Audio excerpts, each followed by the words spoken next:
Hey, good afternoon, everybody. I am going to make eggs and chorizo, fried potatoes, and pasta for dinner tonight. I'm actually doing this video in English.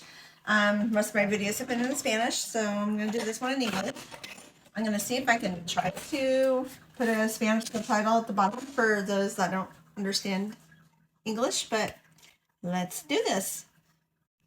Okay, so I'm going to use like 6 or 7 potatoes, depending on how big your potatoes are. These are kind of small, so that's why I'm going to use 7. I'm going to wash them off real well because I'm going to just cut it up with the skin on there because, you know, it's good with the skin when you fry them. So we're going to wash these really good and then chop them, and I'll be back. Okay, so I washed the potatoes really well, and now I'm just going to cut them up. And I usually cut them pretty small so they cook faster. But I remember growing up, my mom would just cut them in like this and then chop them up like that, be like circles almost, or half circles, and that's good too. It just depends on how you like it. This is one of my favorite things to make. It's kind of fast. It doesn't require too much energy to do it, and it's really tasty. Okay, so I chopped up all the potatoes, diced them up really well. Now I'm going to add in some salt, pepper, garlic salt, ground cumin, and some seasoning salt. Sounds like a lot of salt, but it really isn't. And then as you're cooking it, you're going to keep adding more seasonings to the where you want the flavor to be.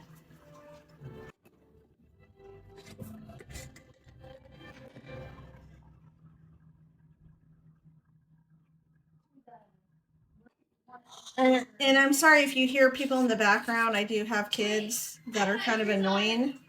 So don't worry about that. Now I'm going to add in some seasoning salt.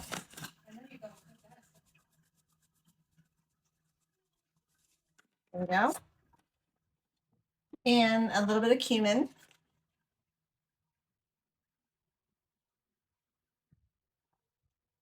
I can get it to come out. There we go. Here, something very. Okay, so I'm going to warm up my oil in my skillet. I'm using this because I don't have a big skillet anymore. I need to buy a new one. A little bit more oil. You want your oil to be nice and hot before you add your potatoes in. Okay, so now I'm making the sauce for the pasta. I used 3 tomatoes, a little bit of onion, and some Knorr tomato seasoning, and some Knorr, actually it's Maggi caldo sabor pollo. I know I sound really bad right now, but it's consomme in Espanol, in Spanish. I'm gonna add a little bit of water to this so I can blend it better. Oh, and 1 garlic clove. Okay, so now we're gonna cook the pasta. Put a little bit of oil in a pan. Turn that on, and we want that to heat up. And then we're also gonna add a little bit of onion to flavor it a little bit. Make it big so that way people can pick it out, because not everybody in my house likes onion. Just, you know, to give it flavor. And then you can use whatever pasta you want. Right now I'm going to use shell pasta. I really like the little tiny, it's almost like spaghetti, but it's called fideo in Spanish. I really like that one, but I don't have any right now on hand, so I'm going to use what I've got. And this is what the sauce looks like for the pasta. This is the best sauce to make when you're making this type of food, because with canned tomato sauce, it does not come out as flavorful as you make it with fresh tomatoes. Okay, so you're gonna put the pasta in the pan and cook it a little bit. Let me show you. So just like that until it's like a little golden brownish color. And you want to keep stirring it so it doesn't burn, because pasta dries. So as you know, if you cook it before stuff in the oil, it will burn quickly. Like I said, this is one of my favorite things to eat with potatoes and some chorizo. Hot.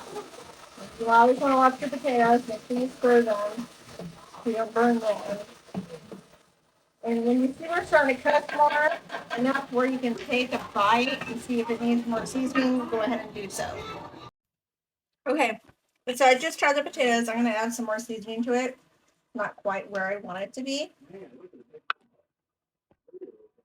Okay, so this is the way you want your pasta to look. Now I'm gonna add in the tomato sauce. And we're gonna add some water to go in there with it as well. Okay, the potatoes are done, so I'm gonna put that to the side so I can get my other pan out for the eggs and chorizo. While that's cooking, or I actually have my pasta cooking over here, I put about 2 cups of water in there to go with the sauce. And you just, it's up to you. You can have it like, you can have it soupy, which is also really good, especially during the winter. This is my favorite soup to eat with grilled cheese sandwiches and whatnot. It's one of my favorites. Or you can let it soak up the juice, the water and whatnot, and eat it with the eggs and chorizo, potatoes, and tortillas, which is, like I said, one of my favorite foods. Okay, so for the eggs and chorizo, I'm going to use about 8 eggs, and we're just going to break them in a bowl and mix them up real well. All right, so I've got 8 eggs in a bowl, and I'm just going to mix those up really well. And I know a lot of people, and I like this too, but I don't do it, and my daughters are going to eat this because they're not particularly fond of onion and jalapeno, but it is good if you fry that first and then add in the chorizo and then the eggs to it. It makes it really even more flavorful than it already is. And like I said, this is one of my favorite dishes, and it's so good, even if you want to eat it for breakfast or whatever.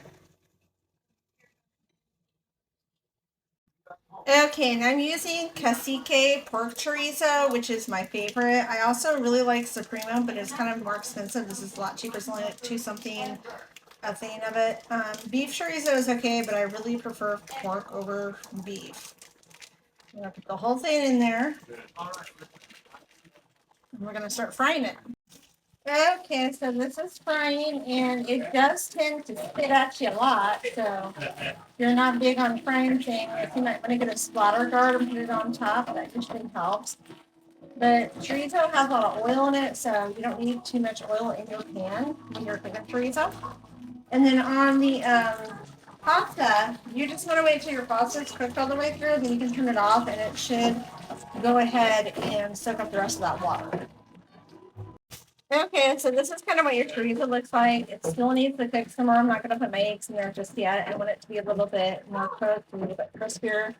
And you can also do just plain chorizo like this. Wait till it's really crisp and put it in tortillas with some cotija cheese or whatever kind of cheese you like, and you got tacos. Okay, so you can see the difference how the chorizo is turning out. It looks more meaty, I guess. I don't know what word to use. But yeah, it's starting to look really good. I'm going to go ahead and add in the eggs.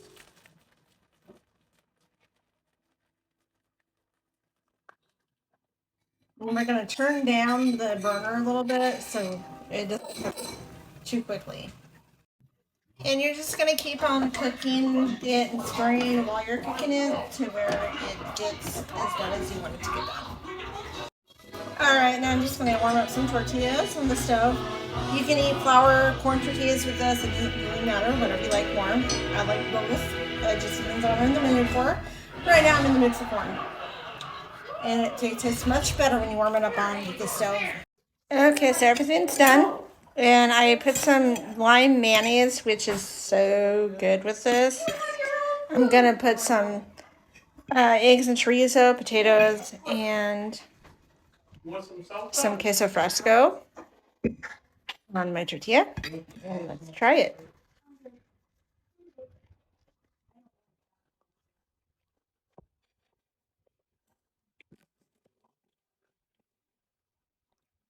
It's really, really good. And this is what it looks like. Enjoy.